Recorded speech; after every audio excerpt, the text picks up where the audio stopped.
Hey, welcome to Tiff Talks. Today's video, I'm going to be talking about The Reason I Jump by Naoki Higashida.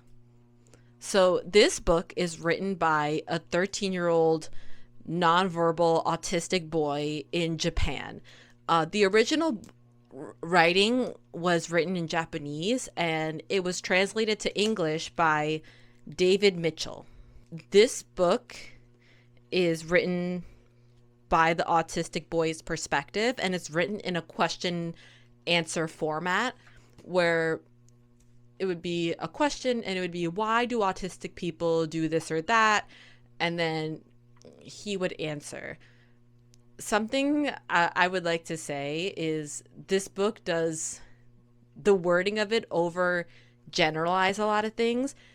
You're never going to find two autistic people that are exactly the same. Something that could bring calmness and routine to one autistic person could be a trigger and like upsetting to another. Some things that are written, I'm not sure if there was a certain like nuance or language or meaning that was lost in translation. I don't really know. But I feel like this book is very powerful. It is pretty short. It's only 135 pages. Let me just double check that number is right for you guys. Yes, it's only 135 pages. It's a very short book. It's a pretty quick read. You could probably read it in under 2 to 3 hours. And I'm a slow reader, and I'm telling you that. So this book really talks about this autistic boy's experience and their perspective. And I think that's so important to listen to, because a lot of what we know and hear about autism are coming from a lot of adults who don't have it. And sometimes it's from this over clinical lens. And we hear a lot from parents of people with autism, but I think it's really important to listen to people with autism explain their experience from their perspective. If there is someone with autism in your life, or you work with people with autism or neurodiversity, I think this is a really important good read. Honestly, some passages in this book I had me thinking, do I have autism? Because there are some passages in this book that I deeply resonate with. I felt so seen in some, and I just felt like my truth was so reflected. I've never read a book where I just felt so, where I felt my soul reflected onto the pages.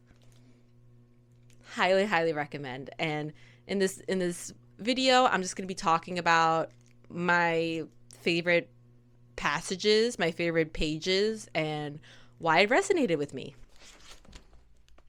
You could see the communication board on this page, and this is how the original author answered the questions with the communication board that looked like this.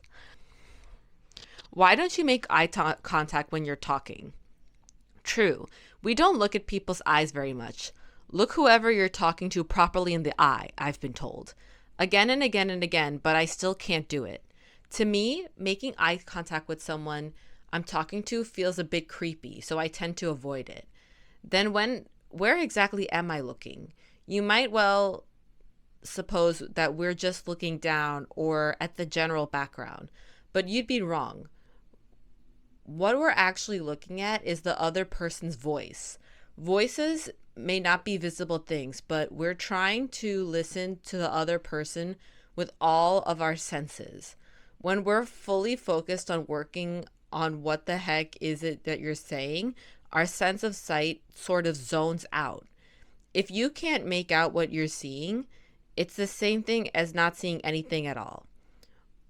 What bothered me for a long time is the idea people have that so long as we keep eye contact while we're talking to us, that alone means we are taking in every word. Ha, if only that's all it took. My disability would have been cured a long time ago. I also don't really make eye contact with people while conversing. Like I feel like while I'm talking, I feel like it's hard to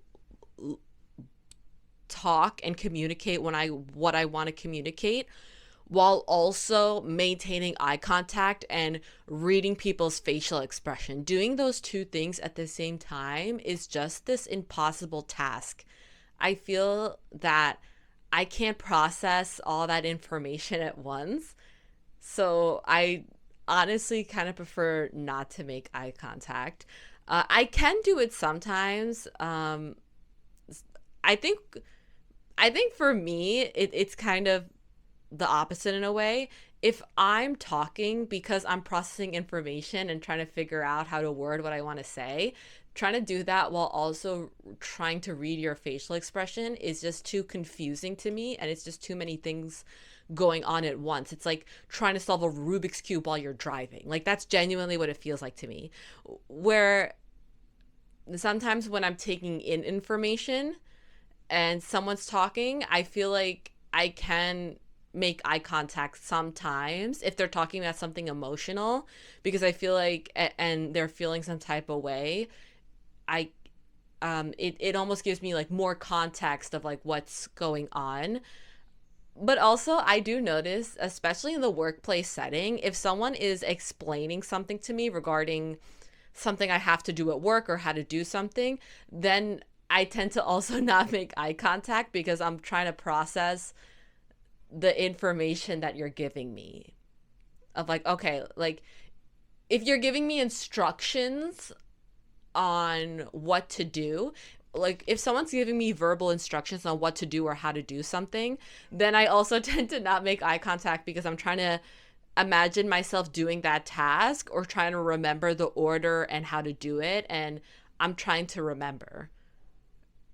Whereas if someone is telling me a story that's more, social and emotional, and I don't have to like take in or remember steps, then it's like, okay, I think I can make eye contact. Like it comes a little easier in that context. So for me, in some contexts, eye contact is very hard. Like it feels so hard.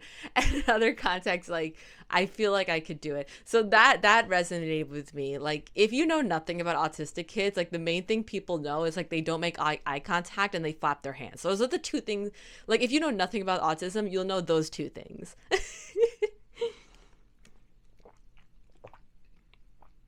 And I really resonated when he's like, "Oh, eye contact feels a bit creepy." I do feel that way. Like I feel like there's just like a certain intimacy. Like it feels so intimate and it's like it feels a little much. I don't know. And I have been in situations in the past where, if like say like a boss or like a clinical instructor that I have in the past was just like giving me instructions and I'm kind of looking off in the distance because I'm trying to take in the information. It's like, "Are you paying attention?" I hate it when people talk to me like this. It's so rude. Like, I actually am paying attention. I'm trying so hard to pay attention. What do you mean?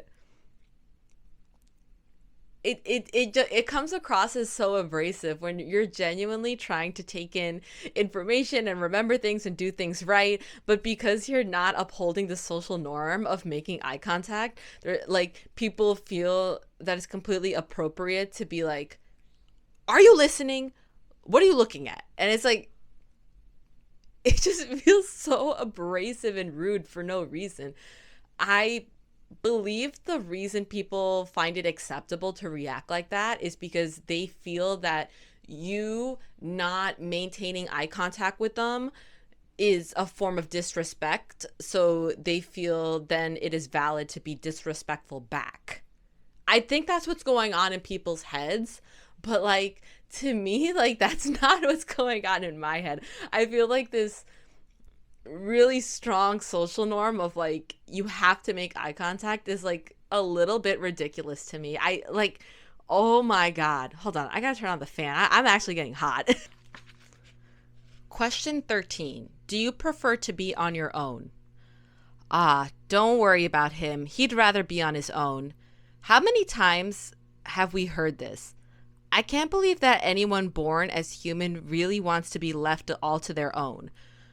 Not really. No. For people with autism, what we're anxious about is that we're causing trouble for the rest of you, or even getting on your nerves. This is why it's hard for us to stay around other people. This is why we often end up being left on our own.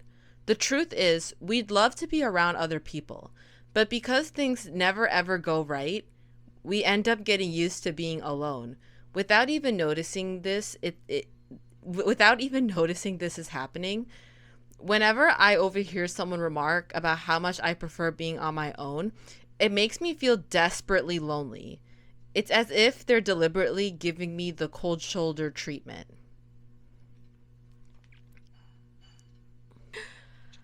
I really feel this. Something I've heard and something I've looked up online, one of the questions they ask you is, would you prefer to be at a party or be at the library? And I'm assuming that the autistic answer is supposed to be library because, like, oh, you're on your own and it's like quieter and calmer. Personally, I feel like that is such a weird question because truly, when are the two options of how to spend your time going to the party or going at a library when the average library will close at like 6 p.m. and the average party starts at like 7? Like, what? But I remember as a small kid, like during recess time, I would feel a wanting and a desire to interact with other kids and play. But the thing is, I was so anxious. I didn't talk. And also, I felt like a lot of these like games revolved around reading certain like social things and like processing things very quickly. And I just felt like really anxious. And I felt also like very, very discoordinated. Even to this day, I'm a very clumsy adult. Like this morning, I dropped a bagel like on my shirt while I was eating. I'm very clumsy, and as a kid, a lot of uh recess schoolyard games revolve like even like kickball or like anything like that. It involves a certain amount of coordination, and it's very overwhelming when you fail at something and everyone around you is like, "Oh, you suck! Oh, come on, you ruined it." so so like stuff like that, it just felt like too overwhelming to me. And when the girls my age, when they would be doing things like especially that age where they were friendship bracelets were a huge thing, I truly did not have the fine motor skills to be doing any of that. And I don't know, like I just felt so anxious about messing things up for everybody else and everyone getting angry at me that like I would rather just like keep to myself and try to like uncrumble the money from like a Monopoly game. Like I would literally spend my time taking board games and trying to fix them and reorganize them like in the back like with like so probably an adult would look at me be like, oh, she probably prefers to be on her own, where it's just like, I actually kind of do want to have friends, but I just feel like it's just too hard. I feel like I'm going to mess things up. I feel like I don't know what I'm doing. I feel like anytime I try to like um somewhat participate, I feel like people are like, oh, she sucks, or like, oh, what is she doing here? And I just feel like this overwhelming amount of negativity, and I just like can't handle it. You know what I mean? Question 20. Why do you make a huge fuss over tiny mistakes? When I see I've made a mistake, my mind shuts down. I cry, I scream, I make a huge fuss, and I just can't think straight about anything anymore. However tiny the mistake, for me, it's a massive deal, as if heaven and earth have been turned upside down. For example, when I pour water into a glass, I can't stand if I spill even a drop. It must be hard for you to understand why this could make someone so unhappy, as even for me, I know really that it's not such a big deal, but it's almost impossible for me to keep my emotions contained. Once I've made a mistake, the fact of it starts rushing towards me like a tsunami. And then it trees or houses being destroyed by a tsunami. I get destroyed by the shock. I get swallowed up in the moment, and I can't tell the right response from the wrong response. All I know is that I have to get out of the situation as soon as I can, so I don't drown, to get away. I'll do anything, crying, screaming, and throwing things, hitting out even. Finally, I'll calm down and come back to myself. Then I see no sign of the tsunami attack, only the wreckage I've made. And when I see that, I hate myself. I just hate myself. Like, I feel like I understand what this person is saying. I feel like, especially when I was younger, I feel that now as an adult, I am able to regulate my emotions better. I still definitely have my moments, let me tell you, but when I was younger, I felt like it was a lot more severe.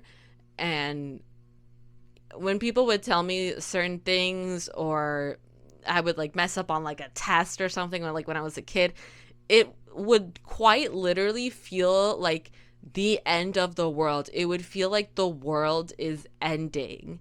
It would feel like my whole world is crumbling down. That's how heavy it felt for me. I do resonate with this. I think I always am someone who has very big emotions. And when I feel dysregulated because either I mess up or I feel like someone's talking to me a certain way, I really, really shut down, and I just feel completely distraught and destroyed. 27. Why do people with autism often cup their ears? Is it when there's a lot of noise? There are certain noises you don't notice, but that really get to us. The problem here is that you don't understand how these noises affect us. It's not quite that these noises grate on our nerves. It's more... Hold on, sorry. It's more to do with the fact that if we keep listening, we'll lose all senses of where we are. At times like these, it feels as if the ground is shaking and the landscape around us starts coming to get us, and it's absolutely terrifying. So cupping our ears is a measure we take to protect ourselves and to get back our grip on where we are. The noises that get to people with autism vary from person to person. I don't know who we'd cope. I don't know how we'd cope if we couldn't cup our ears. Me too. I cut my ears sometimes. Though I've gradually gotten used to noises by pressing my hands over my ears less and less heavily. Some people can overcome the problem by slowly becoming accustomed to the noises. I guess what matters most to us is that we learn to feel safe and secure even when the noises strike us. Anyone who knows me, I am very, very sensitive to noise. When I'm hanging out with my friends and if we're walking on a sidewalk, if an ambulance drives by, I will literally close my eyes and put my hands over my ears just like this.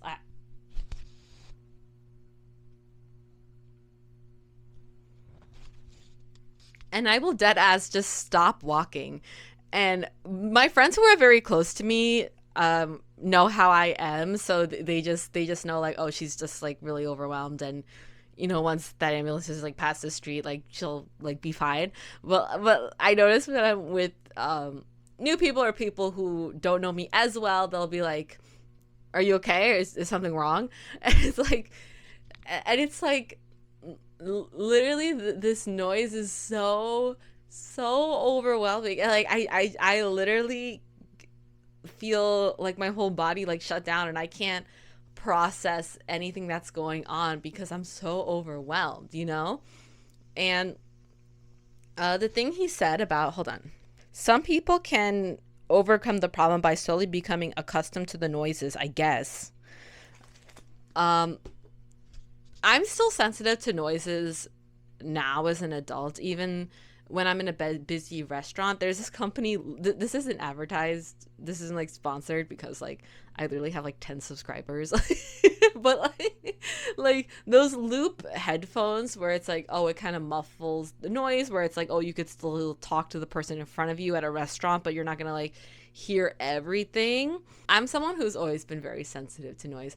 When I was younger, it was very, very bad. It was I experienced things very intensely. Um Flushing a public toilet was something that was completely overwhelming to me because the sound was so loud and it would cause me such anxiety. Sitting in a school cafeteria when I was a young kid, literally in the beginning, I remember sitting in a cafeteria and being completely sensory overwhelmed about everything that was going on, the fluorescent lighting, the sounds of all these conversations going on around me, the sounds of everyone opening up their lunch boxes and like, oh, and like unwrapping this aluminum, or like opening up these thermoses, and the sound of like all these objects hitting the table. And also on top of that, the smell of all these different people's food. Not that anyone's food smelled bad, but it was just so much different stimulation happening all at once.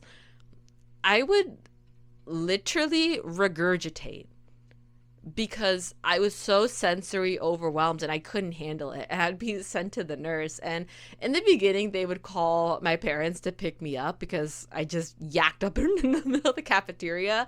But because it was happening so regularly, I think there was like a period where it's just like, oh, they just sent me the nurse to like lay down for like a little bit and then they'd send me back to class. But like, it was like, I really resonate this. I'm someone who is very, very sensitive to sound.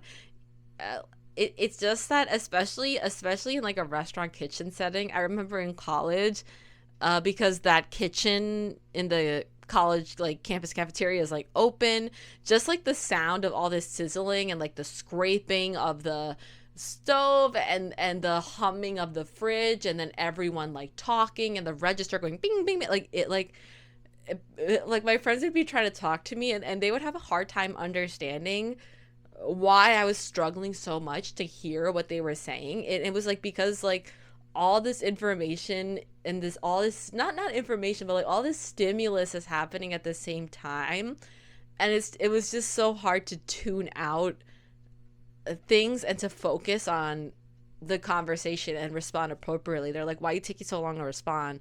Like, it's like, are you okay? It's just like, yeah, it's just loud in here.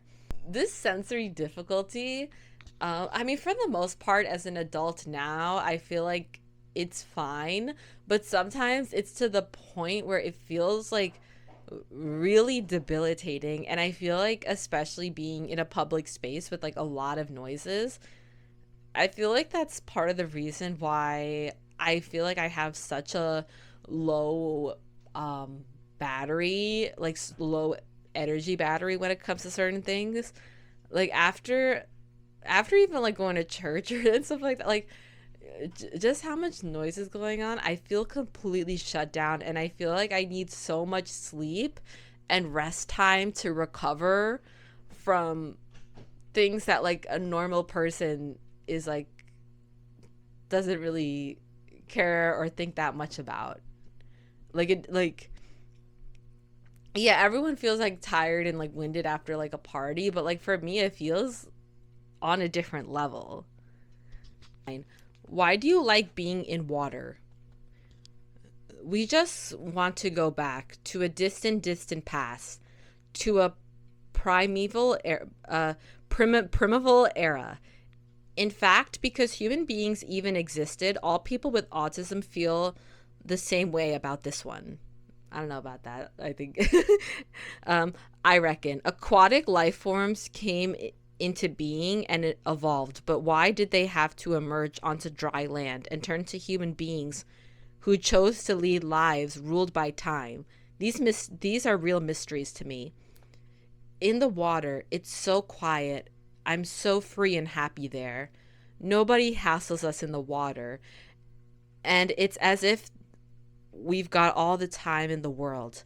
Whether we stay in one place or whether we're swimming about, when we're in the water, we can really be at one with the pulse of time. Outside of the water, there's always too much stimulation for the eyes and for our ears.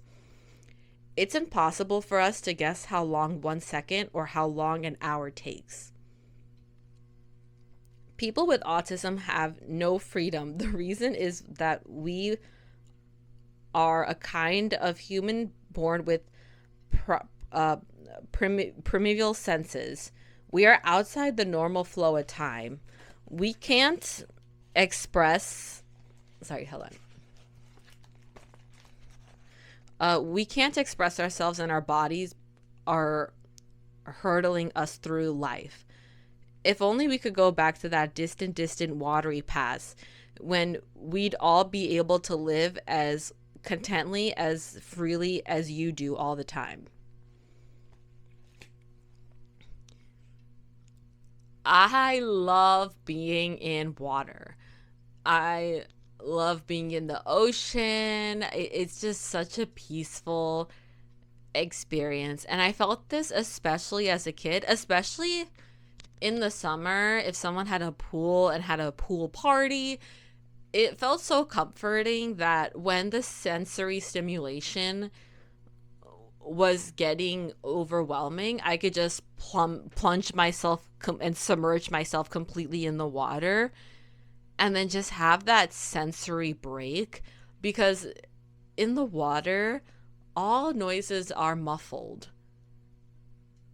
Like, even if it's too loud on the land, as soon as your head is in the water, all the voices are muffled, and it's just like a little bit darker, and it just feels so calming. And the zero gravity effect, the buoyancy, you just feel so free and so calm and at peace. My parents, I mean, honestly, I feel like most kids are like this, but like, you could not get me out of the water. Like, once I was in a pool or any body of water, it was it was a struggle to get me out. But like, I think part of that is like, it almost feel like it'd be the only time where I felt like normal, or I felt like okay or peaceful, you know what I mean? Because having such sensory overwhelm is like a very intense experience, and it was just so nice to be able to just go underwater and have a break from all of that. And also, I feel that a lot of this stuff, like sensory wise, social situation wise, talking, I would feel very overwhelmed and stressed out, and that would really affect my muscles. Like, listen, don't get me wrong, I have, good parents. I had a good childhood, even though there was some things that weren't good. My parents really tried. They took me to swim lessons, they took me to all those music lessons. They tried to give me everything they didn't have. So objectively, on paper, it was good. But my main memory of being a kid is just being so constipated and uncomfortable, and having my neck hurt, and, having these random chest pains. And a part of it is because I was so stressed out. And it wasn't because, and it was literally, because I would be so easily sensory and emotionally dysregulated. It wouldn't take a lot to overwhelm me. It really didn't. And the warmness and the buoyancy of water would be one of the few times like my muscles would feel like relaxed and I would feel comfortable. That passage I really felt seen with that. What kind of TV programs do you enjoy? Question 41. Even at this age, I still enjoy this TV program for kindergarten kids. Watch with Mother. Reading that, you must be thinking, oh, this guy's just a big kid after all. But that's not the case. In my humble opinion, sure, we may appear to resemble small children, our fondness for gentle, kind, beautiful things, but we tend to prefer simpler, more straightforward stories. Not because of childishness, but because we can more easily guess what's going to happen next. This allows us to stay more relaxed and more engaged. Plus, the simpler stories tend to repeat themselves a lot. So, when we get to a familiar scene, we can get all excited and make a happy fuss. People with autism get quite a kick out of repetition. If I was asked how come my reply would be like this, when you're in a strange or new place, aren't you relieved too to see and or run into a familiar friendly face? What we just don't do are disputes, bargaining, or criticizing others. We're totally helpless in these scenarios. A quick disclaimer, like, I don't think all autistic people would describe themselves as like helpless, but this person's just talking about their personal experience, but they just word it in that way because the question's always presented as like, why do autistic people, instead of like, why do you, or why do some, like, because like the question is not given a modifier, that's why like the answer always looks like that. But I resonate with this a lot.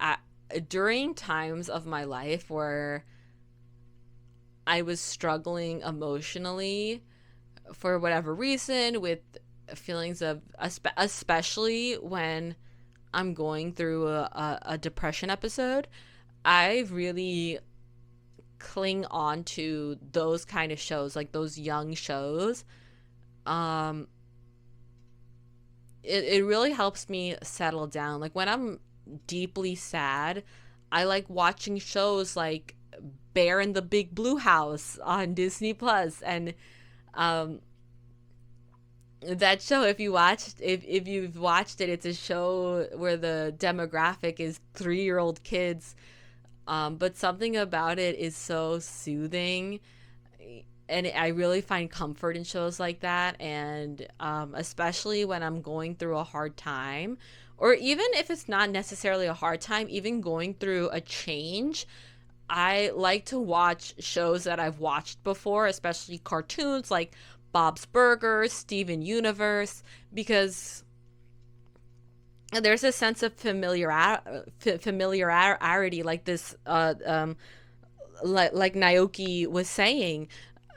Like when I'm going through like a change in my life, it's kind of nice having something that I could depend on, something where I know what's going to happen. That's not going to, there is a period of my life where my anxiety and depression was so, because like I'm saying, this aspect of me, even when I'm not going through anything, even when I'm like happy, I do like watching these shows from time to time. I'm saying I notice I do it more when I am emotionally dysregulated or I'm going through a life change. But even when I'm happy, I still enjoy these kind of programs. I also enjoy adult programs as well. But I notice I notice this interest of watching kids programming, or like programming from like when I was a kid, is more when I'm going through a hard time. And it's just like there was a period of my life where I was so emotionally dysregulated and anxious where I only watch shows that I've seen before, because it's that everything just seems so full of anxiety, and life just felt so unpredictable. It just felt like, oh, if I do something wrong, like the world is going to fall apart and everyone's going to decide to turn their back on me randomly and I'm not going to have any control. Like this was the kind of like things that was going on in my head, and having something to watch where I knew exactly what's going to happen, it was just so calming to have one thing that was predictable, one thing that was going to be predictable and reliable and that I could depend on. Something I really appreciate. I do have people in my life that when they see that I watch kids program, especially Bear in the Big Blue House, they tend to, or they would see like the stuffed animals I have. If you want to see them, hold on. There they are.